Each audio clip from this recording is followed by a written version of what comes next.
Buenas tardes, mi nombre es Gina. A nosotros nos correspondió educación de calidad a nivel mundial. Bueno, vamos a hacer una pequeña introducción en el cual actualmente el área educativa se encuentra desamparada por parte de los entes gubernamentales. Eh, esta, se- esta situación desafortunadamente afecta a aquellas personas que se capacitan y buscan el requerimiento de sus conocimientos. Debido a esta particularidad, la educación desmejora su calidad, por lo que nuestros niños y jóvenes acceden a una educación básica que no profundiza y explota el potencial que hay en cada uno de ellos. Bueno, ¿qué es educación de calidad? Bueno, es aquella cuyos contenidos responden adecuadamente a lo que el individuo necesita para desarrollarse como una persona, ya sea intelectual, efectiva, moral y físicamente. Bueno, para desempeñarse adecuadamente en los diversos hábitos de la sociedad, tanto el político, el económico y el social. ¿Cuál es el objetivo en este caso? Es garantizar una educación exclusiva y equitativa de calidad y promover oportunidades de aprendizaje permanente para todos. ¿Qué dice la Organización de las Naciones Unidas sobre la educación? Donde nos da a entender que la educación es el fundamento básico para la construcción de cualquier sociedad, es la inversión única que los países pueden realizar para construir sociedades equitativas, saludables y prósperas. ¿Qué dice la Organización de las Naciones para la Educación de la Ciencia y la Cultura? Ella, según la UNESCO, la educación es como transformar vidas. Es donde UNESCO ejerce un liderazgo mundial y regional en materia de educación, así fortaleciendo los sistemas educativos en todo el mundo y su labor abarca. Buenas tardes, mi nombre es Carlos Borges y yo les voy a hablar sobre la importancia de la educación y qué países son los más afectados sin ella. Entonces podemos decir que la educación es uno de los derechos de todas las personas. Esto adoptado por las Naciones Unidas en su artículo 26, que dice que toda persona tiene derecho a la educación gratuita, al menos en el referente a la enseñanza elemental y fundamental. La educación es un motor del desarrollo y uno de los instrumentos más eficaces para reducir la pobreza y mejorar la salud. De esta forma se logrará la igualdad de género, la paz y la estabilidad.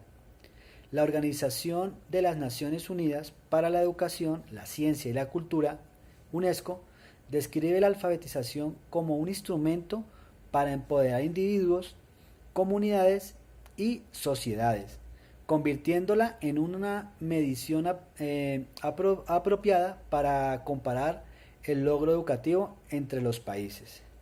La UNESCO teme que el 30% de los adultos y 20% de los adultos jóvenes de 25 a 34 años siga siendo analfabeta en los países más pobres. Aproximadamente 262 millones de jóvenes actualmente no tienen acceso a una educación escolar básica.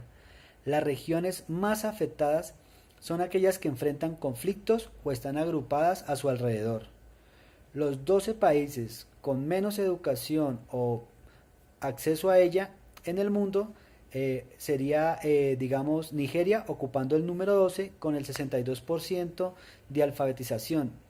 Nigeria tiene un nivel menor del esperado del logro educativo dado su ingreso moderadamente alto. Uno de los problemas más apreciantes es el bajo índice de asistencia en las escuelas primarias, que es apenas del 13% en Nigeria. Sudán, con el 21% de alfabetización, tiene una de las cantidades más grandes de niños fuera de la escuela en la región del Oriente Medio y el norte de África. Y los cálculos sugieren que más de 3 millones de niños entre 5 y 13 años no están en la escuela.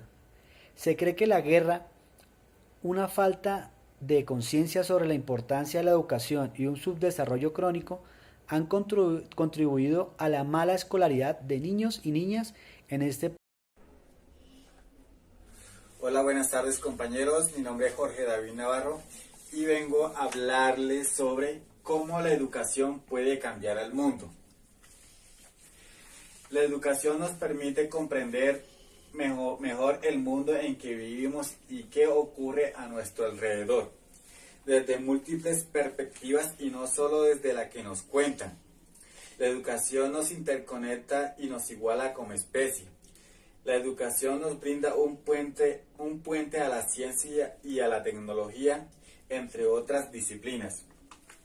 La educación en esencia ayuda a formar buenos seres humanos y esto debería contribuir a cambiar al mundo, sin violencia, con el conocimiento, el sueño y la esperanza de un mundo mejor. Es esencial en quien educa. La educación juega un papel fundamental para comprender y contribuir al mundo en el que vivimos. Pero, ¿qué tipo de educación queremos? Queremos una educación que deje huellas por un mundo más digno, justo y sostenible. La educación es un derecho humano. Es un importante motor del desarrollo y uno de los instrumentos más eficaces para reducir la pobreza y mejorar la salud y la igualdad de género.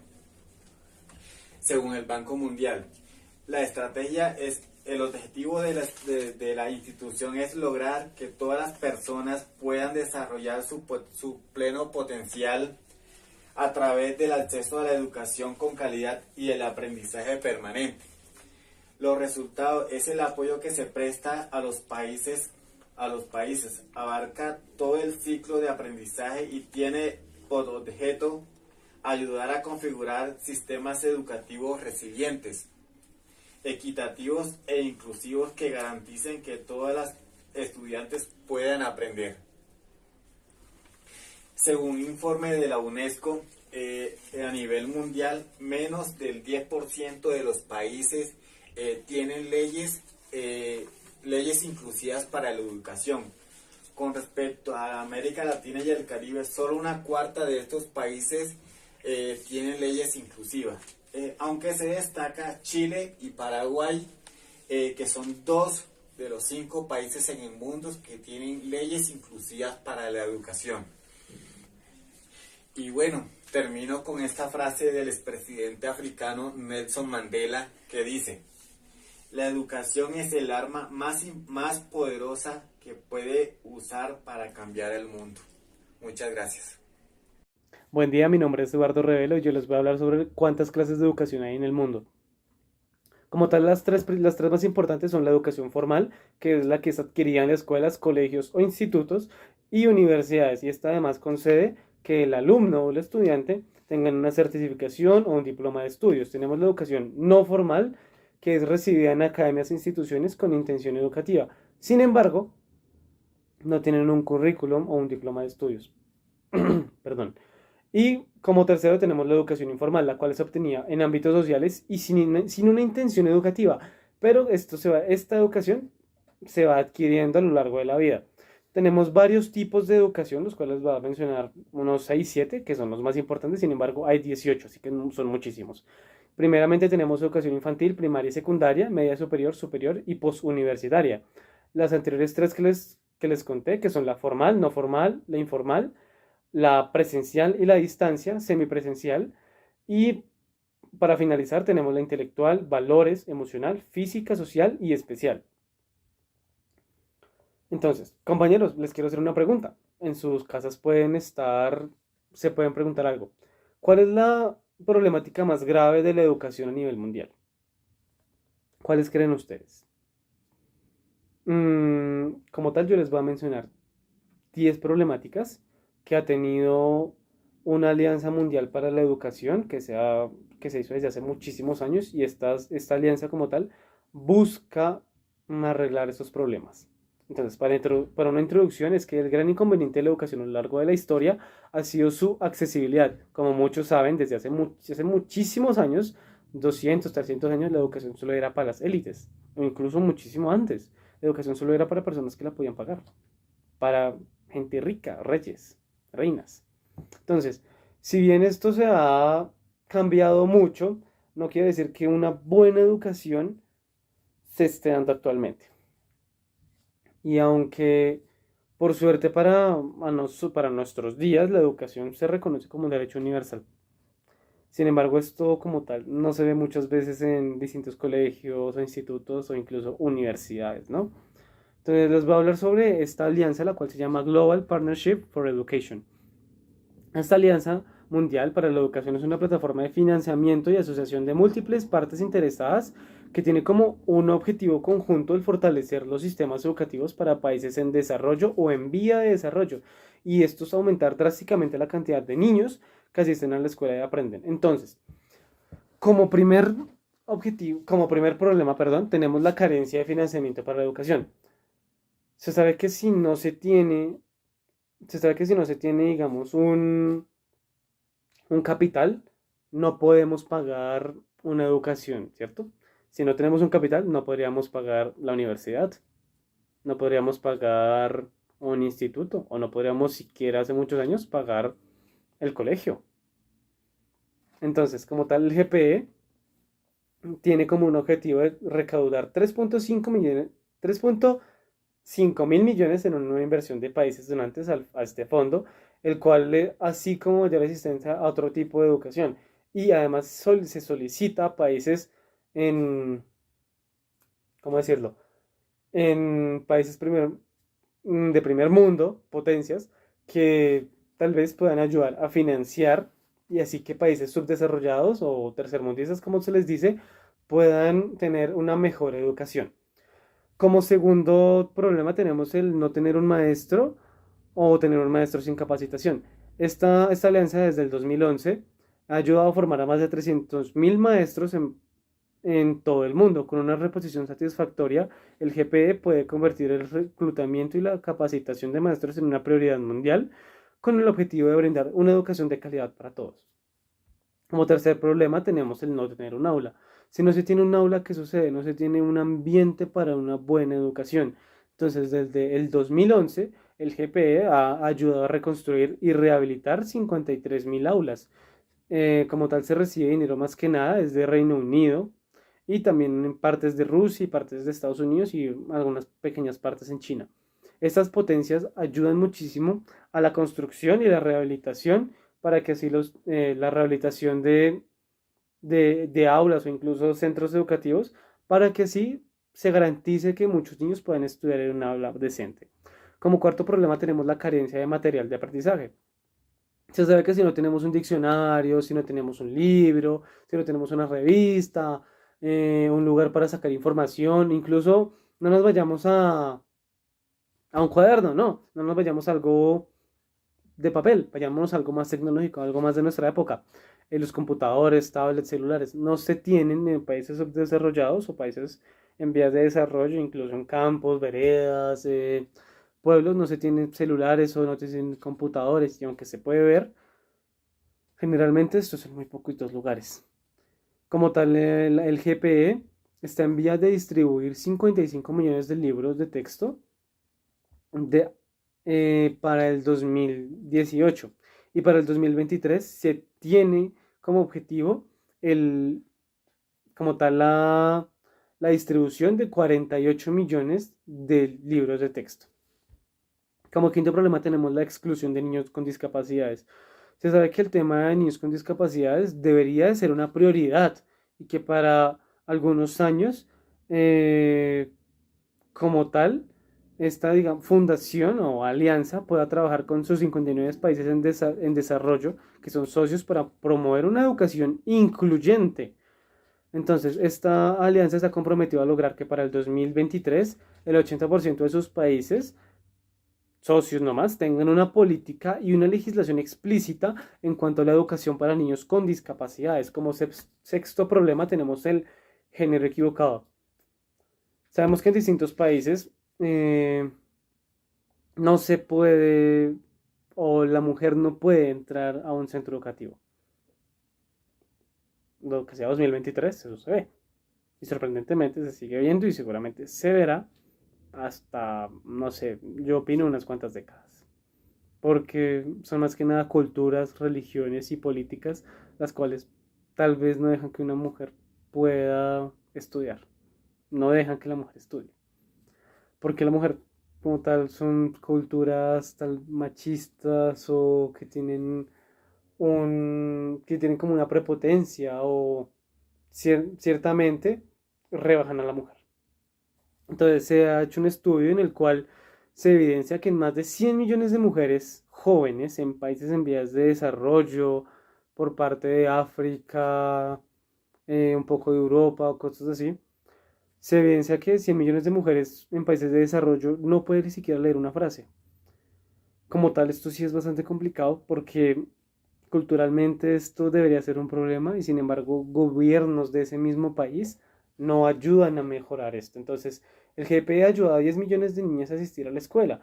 28 de los países en vías de desarrollo socios del GPE han sido exitosos en lograr que igual número de niños y niñas completen la educación primaria con la educación en reposición y como tal estos buscan incrementar el porcentaje de niñas para finalizar la escuela primaria del 74 al 84% para el 2023.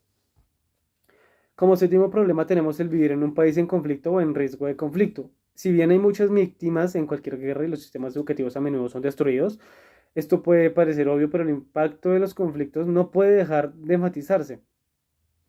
En 2018, alrededor de 50% de los niños fuera del sistema escolar vivían, perdón, alrededor del 2016 se ha evidenciado que los niños fuera del sistema escolar vivían en países afectados por conflictos y los conflictos impiden a los gobiernos funcionar. Entonces, tanto gobierno, los maestros y los estudiantes en todo caso, al final, estos dos últimos a menudo huyen de sus hogares y se interrumpe en gran medida la continuidad del aprendizaje, lo cual es preocupante que la educación haya tenido una muy poca prioridad en la ayuda humanitaria en países en conflicto. Entonces, tenemos como octavo problema la distancia entre hogar y la escuela. Se sabe que en veredas, pueblos y muchos otros lugares del campo, los niños pueden llegar desde 1 a 2 a 3 horas, incluso llegar a su centro educativo. Como noveno problema tenemos el hambre y la nutrición deficiente. Entonces el impacto en los sistemas educativos se ve gravemente minimizado ya que una malnutrición severa puede afectar al desarrollo cerebral y también puede ser equivalente a perder 4 grados de escolaridad. Alrededor de 171 millones de niños en países de desarrollo sufren de retraso en el crecimiento. Para el momento en que cumplen 5 años, esto como tal puede afectar a sus habilidades cognitivas así como su capacidad de concentrarse en la escuela. Y como décimo problema, tenemos el gasto en la educación, ya sean tarifas formales o informales.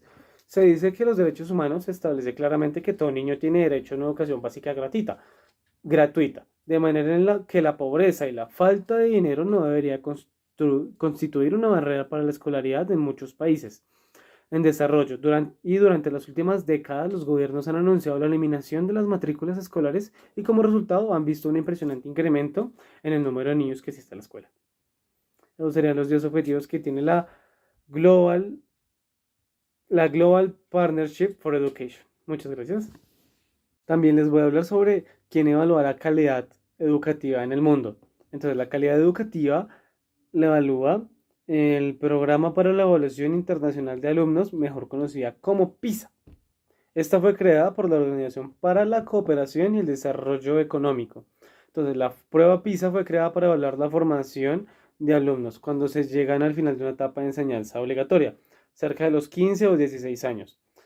Y esta se trata de una población que se encuentra a punto de iniciar la educación postsecundaria o que está a punto de integrarse a la vida laboral. El valor de esta prueba como tal no es solo estadístico, también funciona como un recurso que ofrece a los países información actualizada y detallada, esto con un objetivo de analizar los datos para tomar mejores decisiones a futuro en el ámbito de la educación.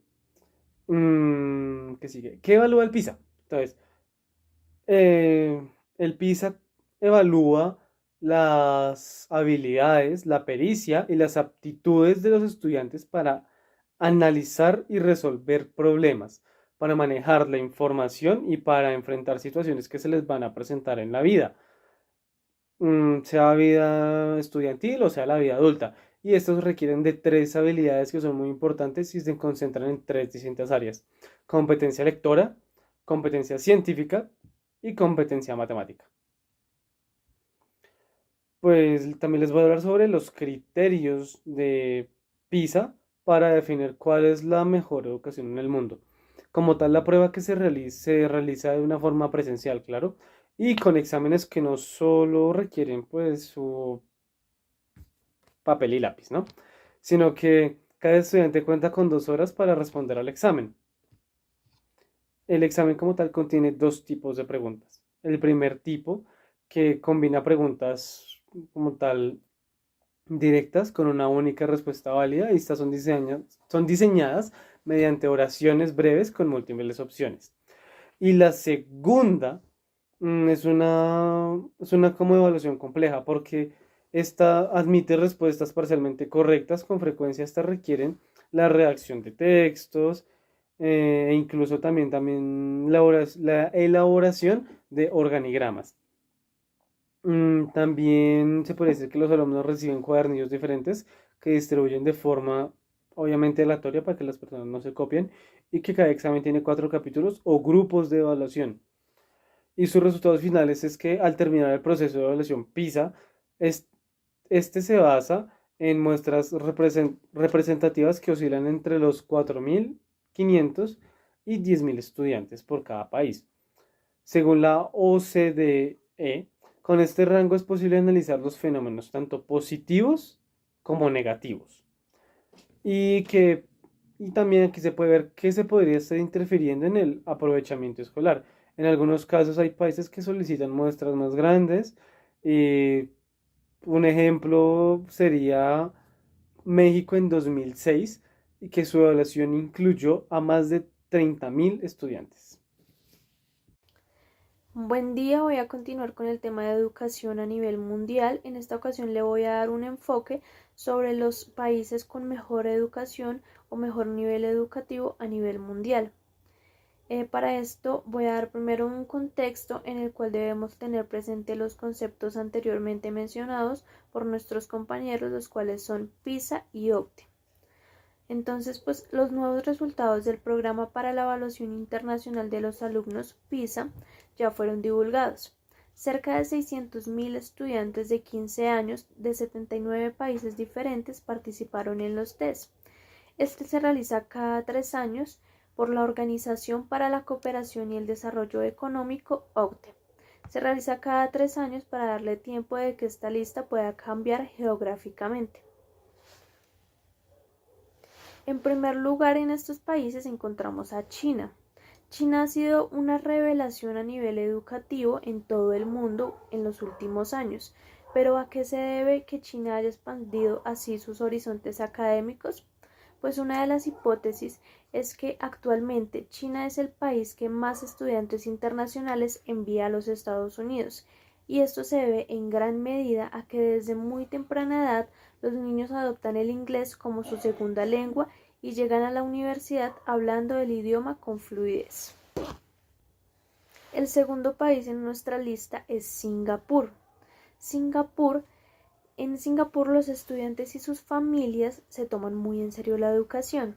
Esta se basa principalmente en la elaboración de proyectos. Además, al igual que China, Singapur está entre los países que más estudiantes envía a los Estados Unidos. Además, el inglés es tan difundido como su idioma nativo. De hecho, es considerada una lengua oficial y en general toda la población de Singapur habla el idioma con naturalidad. Nuestro siguiente país en esta lista es Estonia. Estonia siempre se ha caracterizado por estar entre los 20 países con mejor educación a nivel mundial. Esto se debe y se cree que se debe a que, al igual que Singapur, Estonia ha impulsado el aprendizaje basado en proyectos, proponiendo situaciones reales de la vida cotidiana y profesional que requieren soluciones efectivas. Otro dato importante es que Estonia es uno de los países europeos que mejor hablan inglés, y esto se debe a que su sistema educativo se toma el idioma muy en serio y cuenta con varios profesionales para ello. El siguiente país es Finlandia. Este país ha sido una referencia y un ejemplo a seguir cuando se habla de educación. Su modelo educativo busca que los niños aprendan a su ritmo, con jornadas muy cortas y periodos de descanso muy largos. Incluso las tareas o deberes escolares rara vez se realizan en casa, estas pues solamente son en la escuela, por lo cual se centra mucho en el desarrollo y el bienestar del individuo, por lo que le dan mucha importancia a las habilidades socioemocionales. Otro de los países que encabezan la lista de mejor educación a nivel mundial es Japón. Sabemos que el sistema educativo japonés se centra en la competitividad y la eficiencia. También después de la Segunda Guerra Mundial se concentró que los estudiantes contaran con estudios que permitieran incorporarse en el sector laboral para fortalecer la economía de su país. Aunque al interior del país su lengua predominante es el japonés, en los sectores profesionales el inglés es una lengua de uso común. De hecho, y como dato importante, actualmente más de 250.000 ciudadanos japoneses hablan el inglés como su segunda lengua. Después de conocer esta lista con los países con una mejor educación a nivel mundial, vemos que existen muchos factores predominantes que influyen en el éxito de estos países, pues con una mejor educación. Sin duda, es evidente que hay un patrón de conducta socioeducativa que repite constantemente. ¿Cuál es? Evidentemente, pues es que todos hablan inglés como segunda lengua y la mayoría le dan gran importancia a este. Bueno, entonces ahora me voy a centrar en América Latina.